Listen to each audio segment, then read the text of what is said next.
What's going on, guys? Welcome back to another episode of Southern Extreme TV. It's opening week of turkey season here in my home state of North Carolina, and I've been chasing these birds all day. Got my butt kicked today, but it's okay. I'm gonna take a break in hunting today to give you guys another turkey hunting tip. Today, what I'm gonna be talking about is how to position or how to set up once you've located a turkey. Or maybe not even located a turkey. Maybe you just know a general area from where that turkey is at and where that turkey is probably going to want to come from. If you know those two things, which you should know if you've been doing your scouting and you know the property, I'm not going to say that that's 100% true all the time, but I would say 85 to 90% of the time you can predict within, I don't know, I would say a 45-degree angle from where you're set up at as to where that turkey is going to come in from.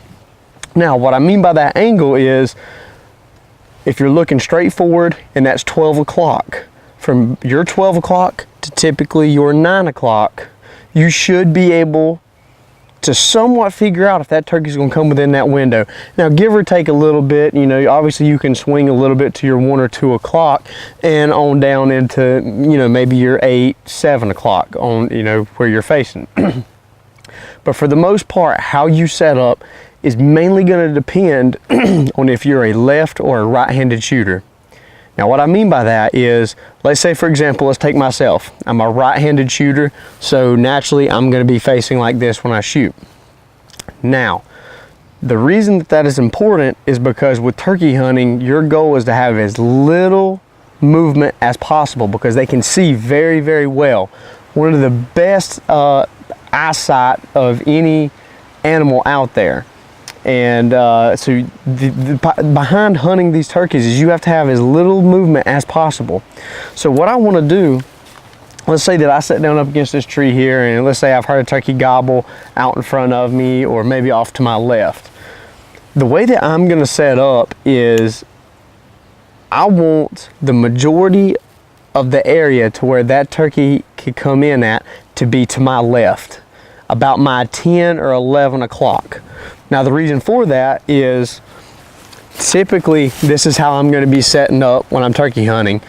With a right-handed shooter, I like to have my gun on my left knee bent, so that way my gun is already up against my shoulder. Now, the reason for that is it gives you the ability to work a call if you need with your left hand or your right hand, but it also keeps the gun at a semi-ready position, so that way if that turkey comes in, you have very little movement up and around. That's a short amount of movement right there. Now, let's talk about if you are a left-handed shooter, okay? The majority of the ground, or for the most part, from where I want to be set up at to shoot this turkey is I want to be covering my 12 o'clock to my 3, 4, and possibly my 5 o'clock. Somewhere in that gap is where I want that turkey to come in at according to where I'm facing. So let's take another example. Let's say we hear a turkey gobbling over here and we know that there's a field over here on my right side that typically he's going to come from.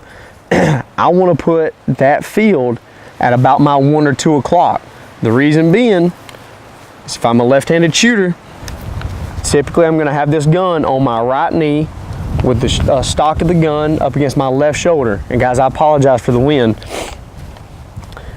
And again, what that's going to give me the ability to do is if that turkey comes in all the way to my 3 or 4 o'clock, I have very little movement. I have very little movement to cover that.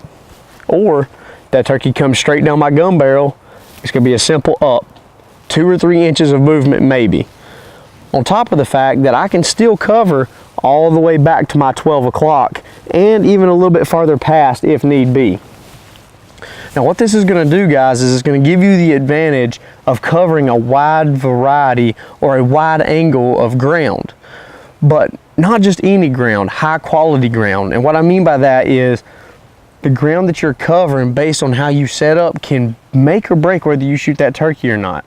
So if you set yourself up and position yourself the appropriate way according to where that turkey's at, where you know that turkey's more than likely going to come from, and put that in conjunction with whether you're a right-handed shooter or a left-handed shooter, this is something that can definitely help you guys out and definitely put a big long beard in the back of your truck this season, guys. So with that, I'm going to go ahead and end the video. I'm going to wrap everything up. Guys, I hope you enjoyed today's video for turkey hunting. I'm going to be bringing some more for you guys as the season goes on.